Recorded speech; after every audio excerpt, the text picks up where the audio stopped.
Hi, my name is Zainab. I studied Study of Religions and History at SOAS. I recently graduated in the summer. Okay, another service that I used was the one-to-one tutorials in the ADD office. The one-to-one tutorial involved me sitting with a PhD student, and they would have looked at my work prior to me comings. So maybe so I had a 5,000 word essay, and obviously that would be impossible for them to look at it all. So I would highlight the section which I think needs improvement. And what was really nice is that they could relate to you because they're a PhD, they're a student themselves.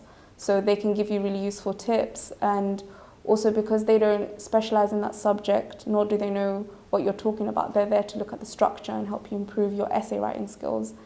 You have to summarize your essay in 5 bullet points and answer it. And at times, without having someone there to make you do that, you wouldn't know how to. So that's really helpful because sometimes I noticed that in the essay I was repeating maybe the first 2 points again and again and not recreating and renewing the ideas, which that really helped me when I was doing the one-to-one tutorials. Hi, I'm Alistair. I'm a third year history and politics student at SOAS. Hi, I'm Salwa. I'm a second year student at SOAS studying law. If I was to do first year again, I think definitely time management is something that I would have definitely had to work on.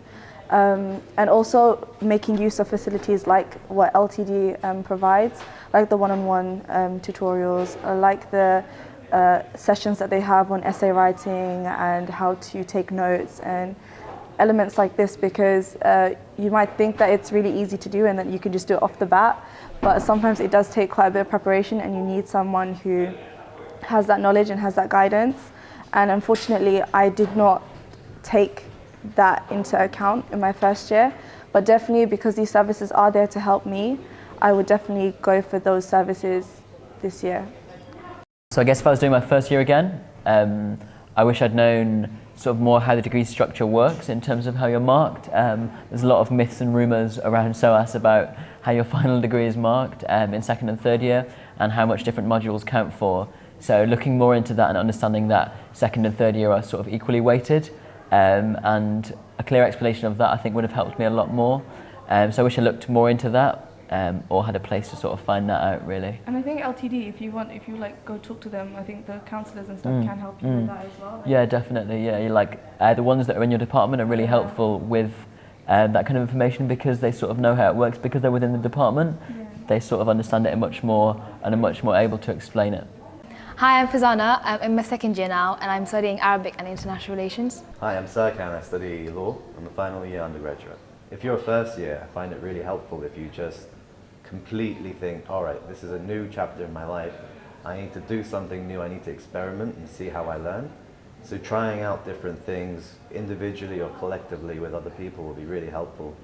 But you have to make the most of your tutorials because those are essentially a massive learning opportunity. Yeah. If I was a first year student, what I'd do differently is I think I'd utilise the one-on-one sessions a bit more. So going to someone with my essay and kind of having them look over it just so that I can kind of perfect it even more before handing it in for the final time. I think I would have done it in my first year, but just timing wise, doing a joint honours degree with the language is quite time consuming. But definitely in my second year, I will definitely have the time to kind of just go about that. Yeah. Similarly, I do the same thing, except I kind of look for more tutorial support as well. Because going into a new subject, it's very difficult to actually pick up on things and actually understand everything that's being told. So if I were to go back to my first year of study, I'd make sure that I knew how to contribute in discussions, make sure I partake in the discussion, whether it was in the tutorial, and even in lectures, be interactive and try to learn and see how other people are learning as well. My name is Hannah Bagawi. I'm a lecturer in the economics department.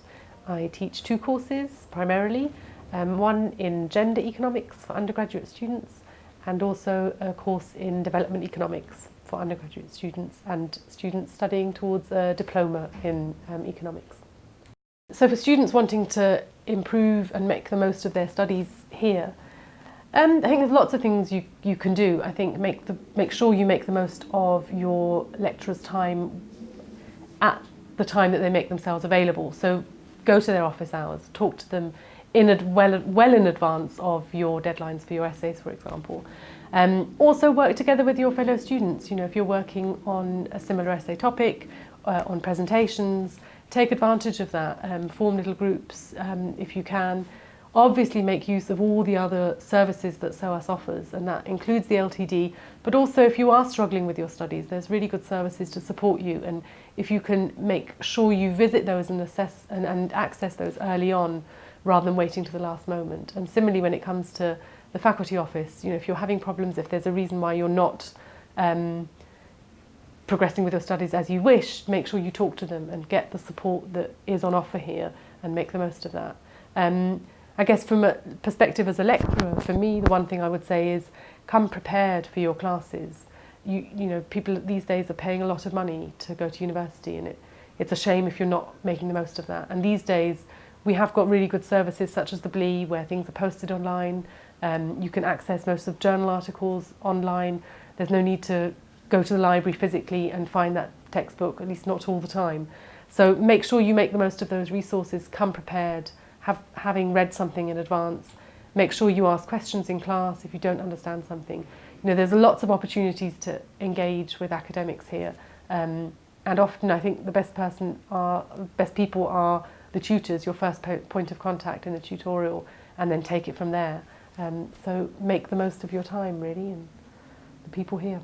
So my name is Charlotte Holig, and I lecture in Korean art history in the Department of History of Art and Archaeology.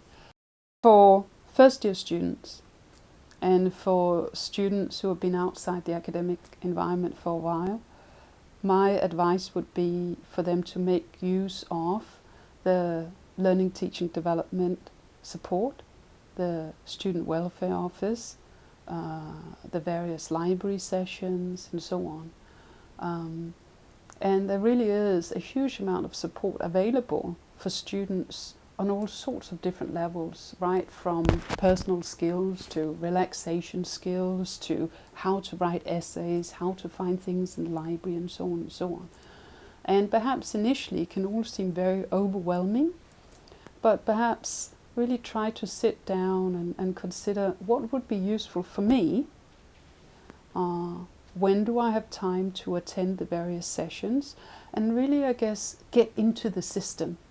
Because I guess sometimes students will perhaps not make use of those services until it's perhaps at a very, very crucial point, or perhaps not necessarily when it's too late, but when, in principle, they could have made use of it earlier and could have averted certain disasters later on. When it comes to when I advise students to seek out help from LTD, often it's in connection with their written assignments.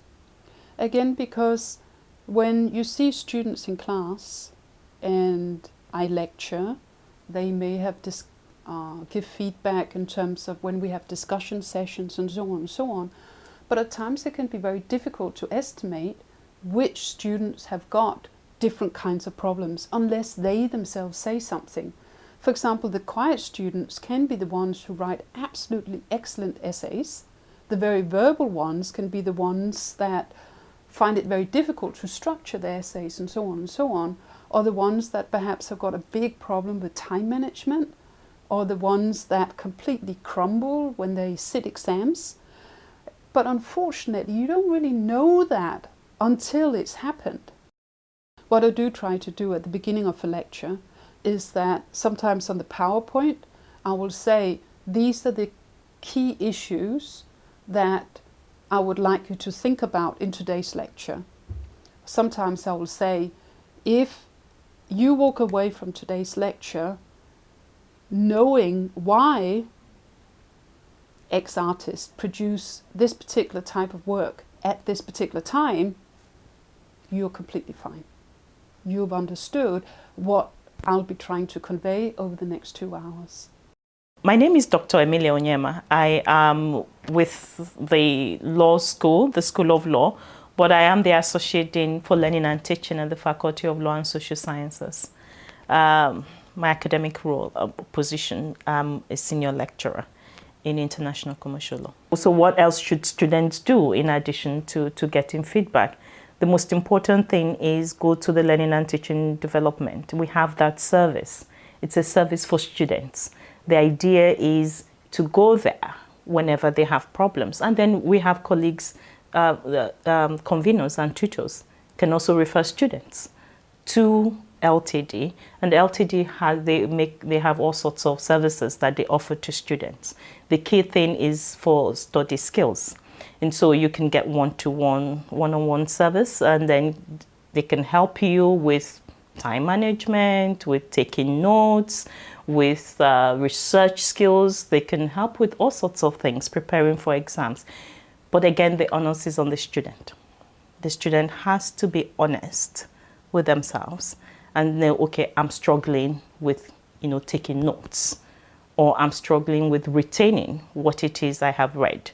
I have no understanding of how to structure my essay. Whatever the problem is, the student needs to acknowledge that. And our role is to say, well, we can help. And that is what the LTD, that's what they're there for. And so it's for the student. I suppose LTD, they have walk-in services, or email them and say, I'd like to come in. And they would help. And the student can get that help. And it's there. I'm Paul Kohler, I'm head of the School of Law, and I teach property and trusts. Well, what I'd say to students is use the feedback you get, and often you don't realise you're getting feedback.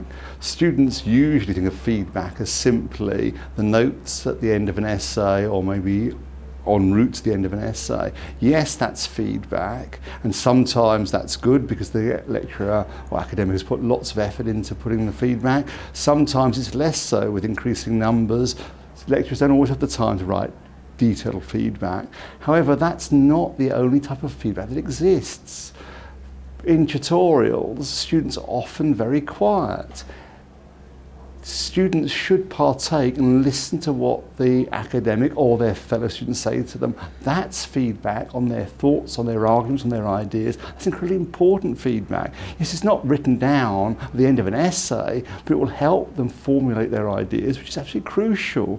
Likewise, in seminars, there's feedback happening all the time where if students participate, their arguments are raised, or they raise an argument, the academic or other students argue with it. That is all feedback on their thoughts and their ideas about the subject matter.